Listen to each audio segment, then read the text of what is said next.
지금 이 시대는 자녀를 양육하기에 정말 어려운 시대에 살아가고 있습니다. 실제로 많은 부모님들이 자녀를 어떻게 양육해야 될지 모르겠다는 말을 많이 합니다. 왜냐하면 젊은이들, 이 시대는 권위를 부정하고 진리가 무엇인지를 알 수 없고 절대적인 가치 기준을 부인하고 그리고 미래를 알 수 없는 불확실성 시대에 우리는 살아가고 있고, 많은 젊은이들이 또 우리 자녀들이 그런 여러 가지 세대적 흐름 속에서 방황하고 있는 것이 사실이기 때문입니다. 그러나 절대 변하지 않는 진리, 하나님의 말씀으로 자녀를 어렸을 때부터 양육하는 것이 굉장히 중요합니다. 어렸을 때부터 말씀으로 양육되어진 자녀들은 절대 기준과 절대 진리와 권위에 대한 절대 순종을 배우기 때문이죠. 징계하는 것, 그것은 나쁜 것이 아닙니다. 그러나 어떤 기준으로 징계하느냐가 중요하겠죠. 하나님의 기준으로 자녀를 양육할 때에 우리 자녀들이 건강한 하나님의 자녀로 성장하게 될 줄 믿습니다.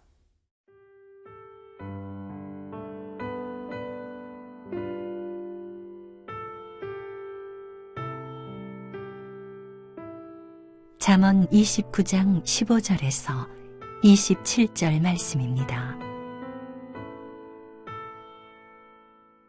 채찍과 꾸지람이 지혜를 주거늘 임의로 행하게 버려둔 자식은 어미를 욕되게 하느니라. 악인이 많아지면 죄도 많아지나니 의인은 그들의 망함을 보리라. 내 자식을 징계하라. 그리하면 그가 너를 평안하게 하겠고 또 내 마음에 기쁨을 주리라. 묵시가 없으면 백성이 방자히 행하거니와 율법을 지키는 자는 복이 있느니라. 종은 말로만 하면 고치지 아니하나니 이는 그가 알고도 따르지 아니함이니라. 내가 말이 조급한 사람을 보느냐? 그보다 미련한 자에게 오히려 희망이 있느니라. 종을 어렸을 때부터 곱게 양육하면 그가 나중에는 자식인 채 하리라. 노하는 자는 다툼을 일으키고 성내는 자는 범죄함이 많으니라.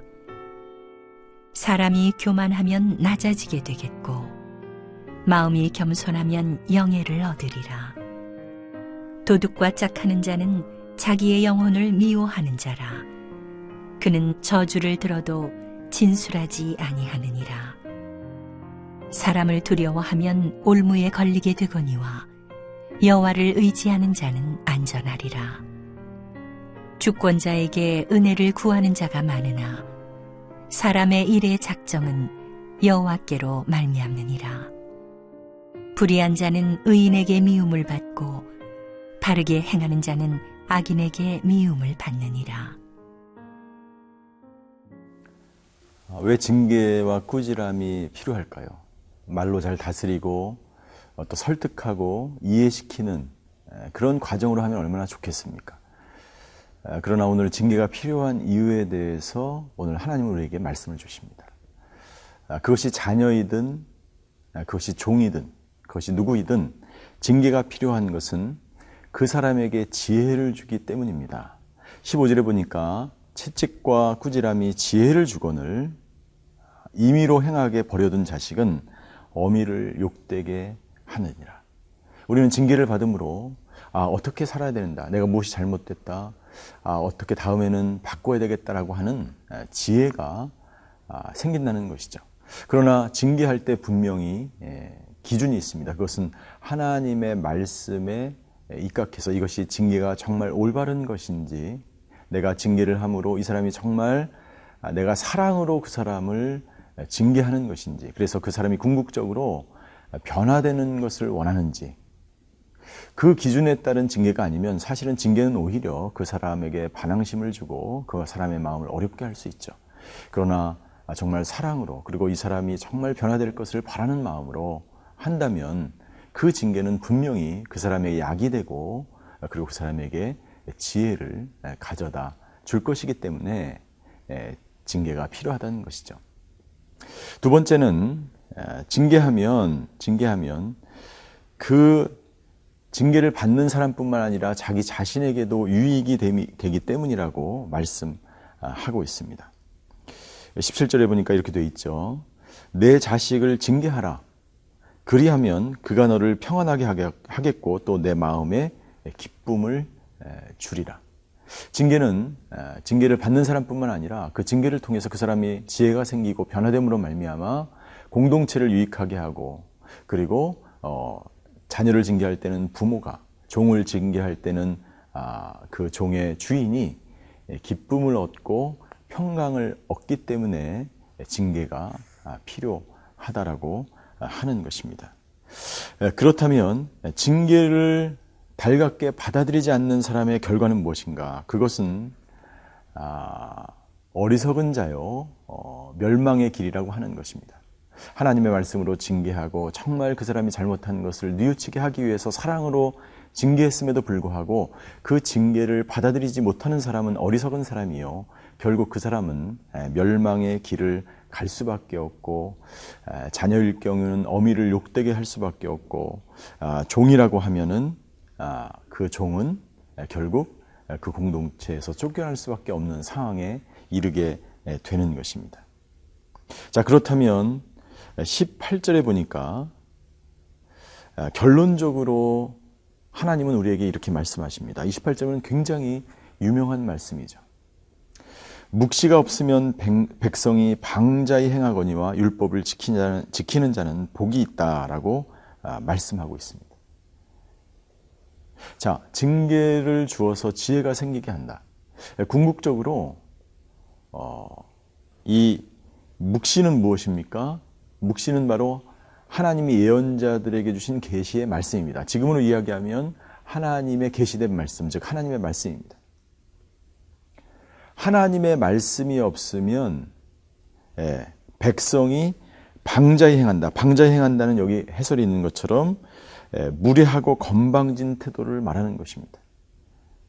하나님의 말씀이 없기 때문에 어리석은 사람들은 무례한 사람, 방자히 행하는 사람, 그리고 징계를 가해도, 아무리 징계를 해도 이 사람들은 그 징계를 받아들이지 않는다는 것이죠.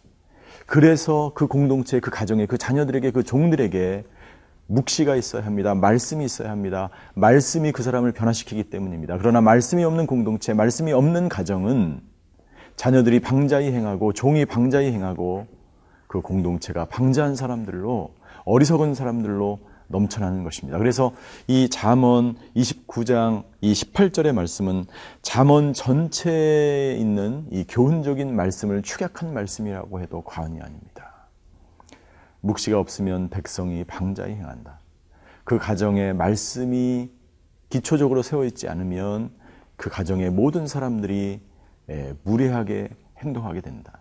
그 교회에 말씀이 서지 않으면 그 모든 교회가 어지럽고 어리석은 사람들로 가득 넘쳐난다라고 하는 것이죠. 오늘 하나님은 우리에게 이 하나님의 말씀이 얼마나 중요한지를 잠언 기자를 통해서 다시 한번 말씀해 주고 있습니다.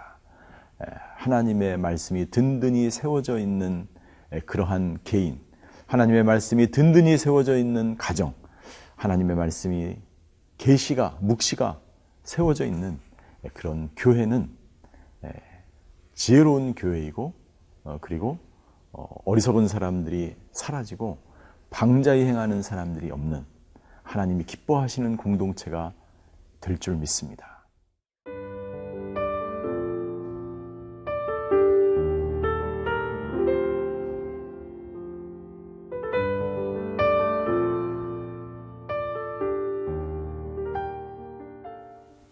묵시가 없으면 백성들이 방자히 행한다. 하나님의 말씀에 서 있지 않는 공동체와 사람들은 무례하고 무질서하고 어리석은 행동을 할 수밖에 없다는 것이죠. 그런 사람들의 예를 20절에 조급한 사람이라고 표현합니다. 조급한 사람, 그리고 22절에 보니까 노하는 사람, 성내는 사람, 그리고 23절 교만한 사람. 하나님의 말씀이 없는 사람은 반드시 그것이 그 사람에게 나타나게 돼 있고, 그리고 그것은 반드시 드러나게 되어 있다는 것이죠. 이 모든 것들이 사실은 조급한 마음, 또 노하는 분노하는 마음, 성내는 마음, 교만한 마음, 이 모든 것들은 사실은 하나님의 말씀에 근거하지 않은, 하나님의 말씀으로 살아가지 않는 사람들의 특징이기도 한 것이죠. 자, 그렇다면 우리는 어떤 삶을 살아야 할까요? 하나님은 잠언 기자를 통해서 우리가 말씀 중심의, 하나님 중심의 삶을 살아야 된다고 말씀하고 있는 것이죠. 그래서 24절부터 27절까지 보면 하나님 중심의 삶을 살아가는 사람들의 특징에 대해서 또한 말씀해 주고 있습니다. 우리는 어떻게 사는지 한번 이 말씀에 자기 자신을 한번 비추어 보면 좋을 것 같습니다. 하나님 중심의 삶을 살지 않는 사람들은 첫 번째 24절, 도둑과 짝하는 사람. 이 도둑은 도둑질을 하는 사람을 말하는 것이겠죠. 도둑과 짝하는 자. 이 도둑과 친구를 삼는 사람은 나중에 자기도 모르게 도둑이 되는 것입니다. 세상 속에서 거짓말을 자꾸 하는 사람과 사귀면 나도 모르게 거짓말하는 사람이 되고 닮아가는 것이죠. 그렇기 때문에 여러분들 하나님 중심, 말씀 중심에 사는 사람들은 도둑이나 거짓말이나 사기치는 사람이나 불의를 행하는 사람들과 짝하는 것이 아니라 누구와 짝을 하겠습니까? 겸손한 사람, 지혜로운 사람, 온유한 사람. 이 사람들의 특징은 말씀의 기준을 삼고 살아가는 사람들이죠. 두 번째로 하나님 중심, 말씀 중심에 사는 사람들은 25절에 보니까 사람을 두려워하지 않는 사람이다. 사람을 두려워하는 사람들은 말씀의 중심에 서지 않는 사람입니다. 여러분들 말씀이 없는 사람들은요, 사람을 두려워하고 세상을 두려워하고 환경을 두려워하게 되어 있습니다. 그러나 말씀 가운데 살아가는 사람들은 두려움이 없습니다.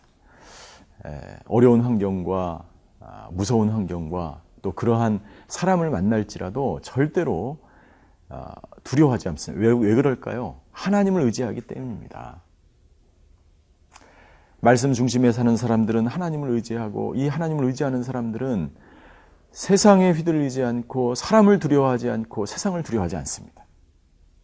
그래서 그런 사람들은 담대하게 선교지에 나가서 복음을 선포하고 있는 직장에서 그리스도인으로서 하나님의 말씀을 묵상하며 말씀을 선포하는 사람들이죠. 그러나 말씀 가운데 살아가지 않고 말씀의 기준에 하나님 중심의 삶을 살아가지 않는 사람은 사람이 두렵고 내가 처해 있는 것이 두렵고 걱정과 근심 속에서 하루하루를 살아가게 될 수밖에 없는 것이죠. 하나님 중심에 살아가는 사람들은 모든 것이 26절입니다. 모든 것이 나의 계획하는 것들이 하나님의 주권하에 있다는 것을 인정하는 사람입니다. 그러나 어리석은 사람들은 이것을 인정하지 않습니다. 그렇기 때문에 실패하죠. 아무리 계획을 세우고 인간이 사역을 하고 일을 해도 절망하고 낙심하는 이유가 무엇입니까?